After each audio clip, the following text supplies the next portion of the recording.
Jésus ne fut pas un homme ordinaire.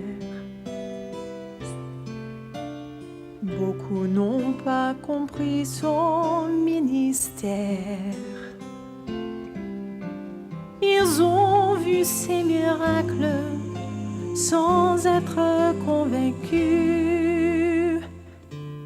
Pourquoi n'ont-ils pas cru?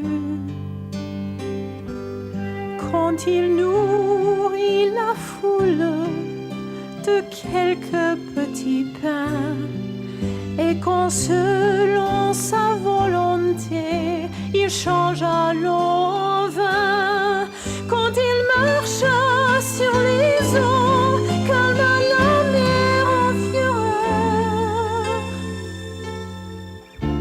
pourquoi n'ont-ils pas cru? Jésus ne fut pas un homme ordinaire. Beaucoup n'ont pas compris son ministère. Ils ont vu ses miracles sans être convaincus. Pourquoi n'ont-ils pas cru? Quand sa foi rendit la vue, qu'il bénit et guérit, quand ils virent aussi qu'ils pouvaient redonner la vie, quand de tout son être il fit don, ils auraient pu recevoir. Pourquoi n'ont-ils pas cru?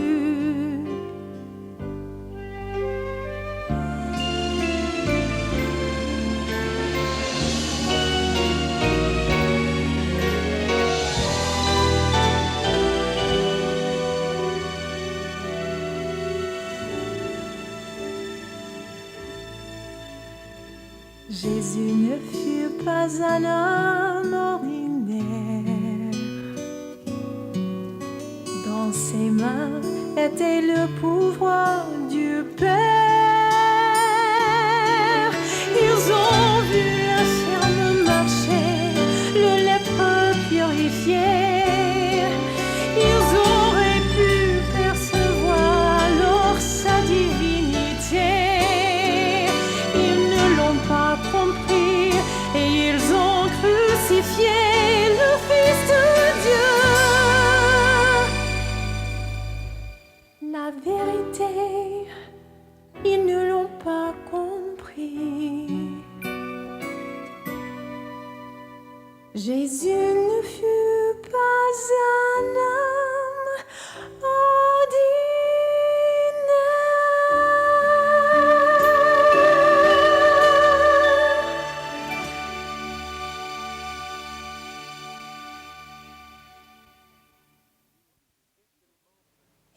Qu'est-ce que les membres de l'Église de Jésus-Christ des Saints des derniers jours pensent du Christ? Jésus-Christ est le Fils unique de Dieu, le Père éternel. Il est notre Créateur, il est notre Maître, il est notre Sauveur. Son expiation a payé le péché d'Adam et a vaincu la mort, assurant la résurrection et l'immortalité pour tous les hommes. Il est tout cela, mais plus encore. Jésus-Christ est le Sauveur dont le sacrifice expiatoire nous ouvre la porte, pour que nous soyons purifiés de nos péchés personnels, afin que nous puissions être réadmis dans la présence de Dieu. Il est notre Rédempteur. Que pensons-nous du Christ? Nous, membres de l'Église de Jésus-Christ des Saints des derniers jours, nous témoignons avec le roi Benjamin, prophète du livre de Mormon, qu'il ne sera point d'autre nom donné, ni aucune voie ou moyen par lesquels le salut puisse être donné aux enfants des hommes, si ce n'est dans et par le nom du Christ, le Seigneur omnipotent. Car le salut a été, et sera dans le sang et par le sang expiatoire du Christ, le Seigneur omnipotent.